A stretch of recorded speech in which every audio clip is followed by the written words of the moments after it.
શ્રદ્ધા કપૂર અને કિયારા અડવાણી એ બંનેમાંથી કોઈ એકની સાથે ડેટ ઉપર જવાનું કહું અને એકની સાથે એવું કહું ના જાઓ તો તમે કોની સાથે જાઓ અને કોની સાથે ના જાઓ? કિયારા અડવાણી જોડે હું જાઉં. કિયારા અડવાણી. બંને જણાને કિયારા અડવાણી ચોખ્ખું બોલતા આવડતું નથી અને તોય નીકળી પડે છે કિયારા અડવાણી સાથે જવું અને શ્રદ્ધા સાથે પોતાના ડાચા જુઓ અને કે હું શ્રદ્ધા સાથે ના જઉં. ભલે શ્રદ્ધા હા પાડે ના પાડે પછીની વસ્તુ હું જ ના જાઉં શ્રદ્ધા સાથે. તો શરમ આવે છે? ગમે તેમ બસ પૂછ્યું એટલે કહી દેવાનું. તમારે જવાબ એવો અપાય કે બંનેમાંથી એકે જણ આમ તો મને હા ના પાડે પણ તોય કદાચ કોઈકે પાડી લીધી તો હું બંનેમાંથી કોઈ એકની સાથે જવાબ આવો હોવો જોઈએ. તમારો અંતરાત્મા સલાહ ડંકતો નથી? તમને એવું નથી થતું એક ટાઈમ માટે કે સાલા મને કોણ ભાવ આપે?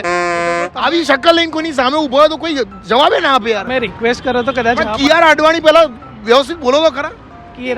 જો કિરાણા અડવાણી કયા કિરાણા? કયું કિરાણું પણ? શ્રદ્ધા કપૂર રાખ્યા. જો કેમ કે ઇઝીલી બોલી જવાય છે. શ્રદ્ધા કપૂર આપણે ફાયદા. બોલો તો કિયારા અડવાણી.